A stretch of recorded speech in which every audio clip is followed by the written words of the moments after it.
جی آیت نمبر 150 ہے جی 59، یہ جی 59 ہے۔ فَاعْفُ عَنْهُمْ وَاسْتَغْفِرْ لَهُمْ وَشَاوِرْهُمْ فِي الْأَمْرِ۔ اللہ فرما رہے ہیں کہ آپ ان کو معاف کر دیں۔ صحابہ کرام جنگ احد کا منظر سامنے رکھیے اور ان کے لیے اللہ سے مغفرت مانگو۔ 159 ہے جی آیت جناب، اور اپنے صفحہ نمبر ہے جی 92 اور اپنے کاموں میں ان سے مشاورت لیا کرو۔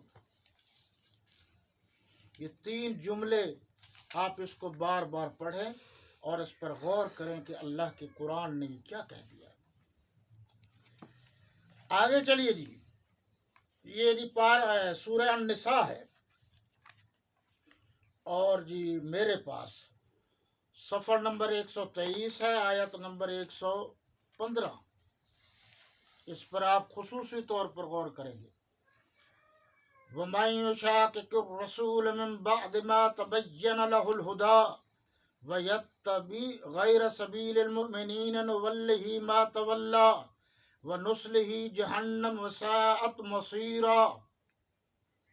اور جو شخص ترجمہ بھی یہی میں پڑھ رہا ہوں جو لکھا ہوا ہے، سیدھا رستہ معلوم ہونے کے بعد پیغمبر کی مخالفت کرے۔ پیغمبر کی مخالفت سے کیا مراد؟ کہ جو وہ فرمائے اپوزٹ کرے، یعنی پیغمبر صلی اللہ علیہ وسلم فرمائے الصدیق فی الجنہ والعمر فی الجنہ والعثمان فی الجنہ والعلی فی الجنہ، اور کوئی شخص اس کی مخالفت میں عقیدہ رکھے۔ بات سمجھ میں آ گئی ہے؟ یہ تمام جو دینی معاملات ہیں سب کے کیا فرمایا؟ اور مومنوں کے رستے کے سوا اور رستے پر چلو۔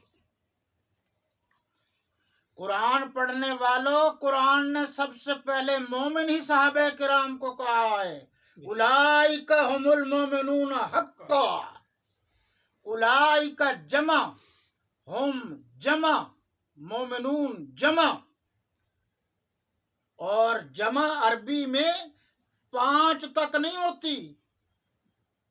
سمجھ آ رہی ہے بات کی؟ جمع عربی میں 12 تک نہیں ہوتی، جمع عربی میں 14 تک نہیں ہوتی، یہ جاتی ہے آخر تک۔ تو قرآن نے 2 4 کو مومن نہیں کہا، سب کو مومن کہا ہے۔ اور حقہ کا لفظ، اس کی تشریح سادہ لفظوں میں یوں ہے کہ جب پہلے ڈالڈا گھی نہیں ہوتا تھا تو کہا جاتا تھا جاؤ گھی لاؤ، تھا ہی نہیں، وہ ایک ہی دیسی تھا وہی لے آتے تھے۔ جب ڈالڈا آ گیا ہے تو اب کہا جاتا ہے کہ جناب بیٹا ڈالڈا گھی لے آنا یا دیسی گھی۔ تو اللہ کو پتا تھا ڈالڈے گھی والی قوم آئے گی، اس لیے قرآن نے کہا اولئک هم المؤمنون حقا، یہ پکے اور سچے مومن ہیں، بعد میں آنے والے جھوٹے ہیں۔ اولئک، پھر حوالہ جات کے لیے ٹائم نہیں رہے گا، یہ میں نے تھوڑے سے آپ کو حوالہ جات لکھوا دیے ہیں، آپ خود جا کر غور کریں، ترجمے آپ کے پاس موجود ہیں۔ یہ جی سورہ توبہ کی آیت نمبر 100، والسابقون الاولون من المہاجرین والانصار، یہ سب قرآن مجید 200 سے اوپر قرآن مجید کی آیات ہیں جو صحابہ کرام کی عظمت پر دلالت کرتی ہیں۔ تم کیسے احسان بھلا سکتے ہو صحابہ کرام رضوان اللہ تعالی علیہ مجمعین کا، جنہوں نے قرآن لکھا بھی خود ہے۔ بھئی قرآن صحابہ کرام نے لکھا ہے کہ نہیں؟ اگر صحابہ کرام کو نہیں مانو گے تو پھر قرآن کیسے سمجھ میں آئے گا؟ حد ہو گئی ہے کہ ایک آدمی بیٹھ کر کسی کے اشارے پر ان مقدس ہستیوں کے خلاف ہرزہ سرائی کرے جن کی تعریف و توصیف اللہ کے قرآن میں موجود ہے۔ یہ میں بار بار اس لیے کہہ رہا ہوں کہ قرآن سے معتبر تو کوئی کتاب ہی نہیں ہے. کوئی اول فول بکتا رہے. میں کسی کے باپ کو برا کہوں تو کوئی برداشت نہیں کر سکتا. کوئی صحابہ کرام جیسی ہستیوں کے بارے میں یہ عقیدہ اور نظریہ رکھتا ہو کہ جناب ان کو تو کافر کہنے سے آدمی کافر نہیں ہوتا. اس کا مطلب کیا ہے؟ اس کا مطلب یہ کافر کہتے رہو. اور میں اس وقت حیران ہوا کہ میرا تو جدید اور قدیم دونوں علوم سے آراستہ لوگوں سے واسطہ پڑتا ہی رہتا ہے. پی ایچ ڈی کرنے والے طالب علم اسٹوڈنٹس ہیں. مجھے کہا تو میرے تو رونگٹے کھڑے ہو گئے. اس نے حوالہ دیا اسی کا. او بھائی کوئی نہیں پوچھتا کہ اس کے پاس کچھ ہے یا نہیں. یہ عرب نہیں ہے. عرب میں اگر کوئی اعتراض کرتا ہے تو اس کو بلا کر پوچھا جاتا ہے کہ جناب آپ کہاں کے پڑے ہوئے ہیں؟ آپ نے جو ہمارے بارے میں یہ بات کی ہے، اعتراض کیا ہے اس مسئلے پر، آپ کہاں کے سند یافتہ ہیں؟ آپ کی تعلیم کتنی ہے؟ وہ اگر مطمئن کرے تو ٹھیک، نہیں کہیں گے جیل میں ڈالو، یہ فتنہ پھیلاتا ہے. والفتنة اشد من القتل. فتنہ تو قتل سے بھی زیادہ سخت ہے. ہمارے والے بڑے جلدی سے پجاروں پر حضرت صاحب آئے ہوئے ہیں. ہماری زندگی اللہ نے ہمیں اس لیے پیدا کی ہے کہ ساری زندگی ان کے پاؤں اور ہاتھ چومتے رہیں، فرنگی کے نمک خاروں کی بات مانتے رہیں. یہ کیسے ہو سکتا ہے؟ ہم آزاد تھے، آزاد ہیں، آزاد رہیں گے، اور ہم اس کو ماننے والے ہیں امام عدل و حریت سیدنا فاروق اعظم رضی اللہ تعالی عنہ کو، جنہوں نے فرمایا تھا انہوں نے کب سے ان کو غلام بنا لیا ہے، حالانکہ ان کی ماؤں نے تو ان کو آزاد جنم دیا تھا. آپ میری باتوں پر غور کریں. مسلم برادری سے تعلق رکھنے والے تمام علماء نے جواب دیا ہے. میں ان کا ممنون ہوں، شکر گزار ہوں. جو لوگ فتنوں کی سرکوبی کے لیے آگے بڑھتے ہیں. فتنہ آگے بڑھ جائے. بعض لوگ صوفیاء کرام مجھ سے بھی کہتے ہیں چھوڑو جی، رہنے دو رہنے دو. اور میرے ذاتی تجربے میں یہ بات ہے کہ بہت سارے معاملات میں خاموش رہا. یہ ادھر کی بات نہیں کر رہا، یہ باہمی بات ہے.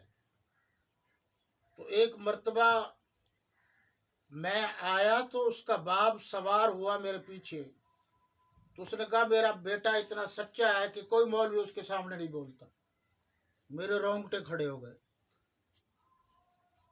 اگر نہیں بولو گے تو فتنہ آگے بڑھے گا، بولو گے تو رکاوٹ بنے گی. فتنوں کی بات کر رہا ہوں. میرے نزدیک یہ فتنے کی شکل اختیار کر گیا ہے. آپ اس کے خلاف علماء کرام بڑی تحقیق سے بول رہے ہیں، اور میں انتہائی محبت سے عرض کر رہا ہوں.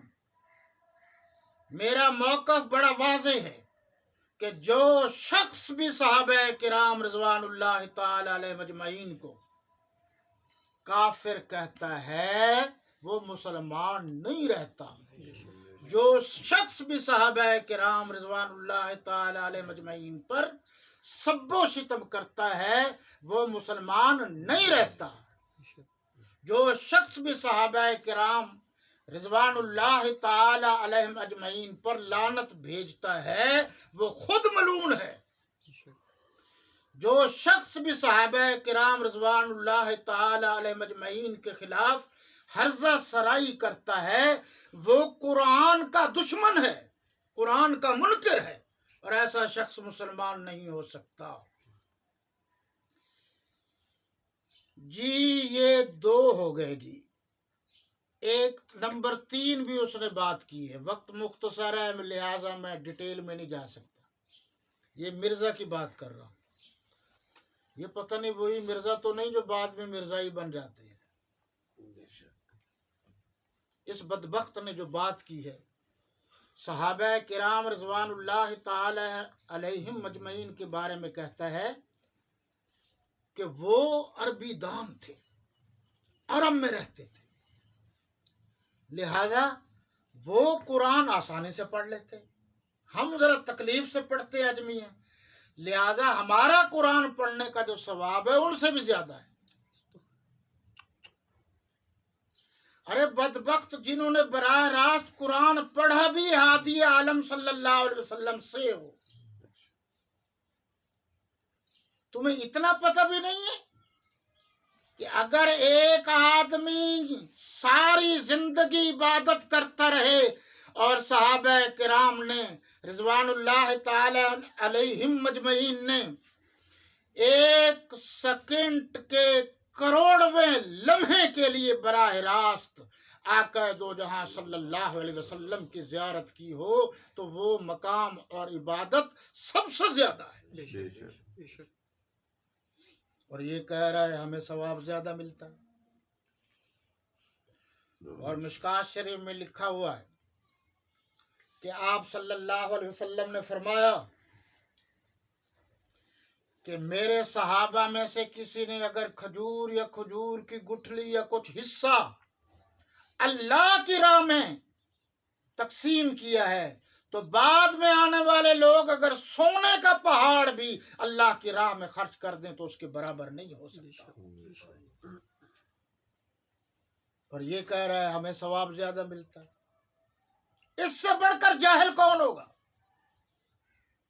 تم تو صحابہ کرام کے پاؤں کے نیچے، بلکہ صحابہ کرام جس گھوڑے پر سوار ہوئے ہیں اس گھوڑے کے پاؤں کے نیچے جو مٹی ہے، خاک ہے، اور وہ اڑ کر شیخ عبد القادر جیلانی کے دستار پر پڑ جائے تو ہزاروں شیخ عبد القادر جیلانی اس خاک اور مٹی کا مقابلہ بھی نہیں کر سکتے۔ یہ ہے عقیدہ۔